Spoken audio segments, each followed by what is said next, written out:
দুপুর হয়ে গেছে, তাই দেরি না করে খাওয়া দাওয়া করতে বসে গেছি। আর এখানে কিন্তু প্রথমেই মা মাছের তরকারি তোলাতুলি করছে। আর প্রথমে কিন্তু এখানে ভাত ছিল, এখানে কুমড়োর তরকারি ছিল, এখানে কুদরি আলু ভাজা ছিল, আর এখানে ছিল দেশি খয়রা মাছের তরকারি, আর এখানে কিন্তু খয়রা মাছ ভাজা, আর এখানে ছিল ডাল। তো চলো দেরি না করে আজকের খাওয়া দাওয়া শুরু করা যাক। প্রথমেই অল্প একটু ভাত নিলাম, তার সাথে কিন্তু কুদরি আর আলু একসাথে কিন্তু ভাজা করেছিল, সেটা দিয়ে মাখামাখি শুরু করলাম। চলো এবার খেয়ে দিয়ে দেখা যাক। অল্প একটু ভাতের সঙ্গে মাখামাখি করে সোজা মুখের মধ্যে চালান করলাম। আর কুদরি আলু ভাজাটা কিন্তু যেমন লাগে তেমনই লাগছিল, নিয়ে বেশি কিছু বলার নেই। আর এরপরে কিন্তু মা তারপরে ডাল তুলে দিচ্ছিল ভাতের মধ্যে, আর ডাল দিয়ে কিন্তু এবার মাখামাখি শুরু করে দিলাম। বাড়িতে কিন্তু বেশিরভাগ দিন কম বেশি কিন্তু ডাল রান্না হয়ে থাকে। চলো এবার খেয়ে দিয়ে দেখা যাক। অল্প একটু ভাত নিয়ে সোজা মুখের মধ্যে চালান করলাম। আর গরমের দিন এরকম হালকা পাতলা ডাল কিন্তু বেশ দারুণ লাগে। আর তারপরে কিন্তু অল্প একটু কুমড়োর তরকারি দিয়ে ডালের সাথে মাখামাখি করে যা মুখের মধ্যে চালান করলাম। আর কুমড়োর তরকারি দিয়ে ডাল দিয়ে কিন্তু খেতে বেশ দারুণ লাগে। আর এটা কিন্তু খয়রা মাছ ভাজা, এটা কিন্তু দেশি খয়রা মাছ। তো চলো অল্প একটু খেয়ে দিয়ে দেখা যাক। এটা কিন্তু অনেকদিন পরে খাচ্ছি, বেশ দারুণ লাগছিল। তো চলো এবার একটু ডাল দিয়ে খেয়ে দিয়ে দেখা যাক। আর খয়রা মাছ গরম গরম ভাজা একদম মসমস করছিল, আর ডাল দিয়ে কিন্তু বেশ দারুণ লাগছিল খেতে। চলো এরপরে কিন্তু অল্প একটু ভাত নিয়ে খয়রা মাছ রান্না করেছিল, সেটা কিন্তু ভাতের মধ্যে ঢেললাম। আর খয়রা মাছগুলো কিন্তু একদম মিডিয়াম সাইজের, একেবারে ছোটও না একদম বড়ও না। আজকে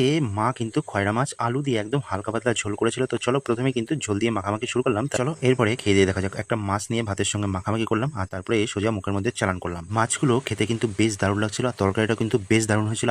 আজকে দুপুরের খাওয়া দাওয়ার ভিডিও এই পর্যন্তই ছিল। সবাই ভালো থাকবেন, সুস্থ থাকবেন, দেখা হচ্ছে নেক্সট ব্লগে। Thank you.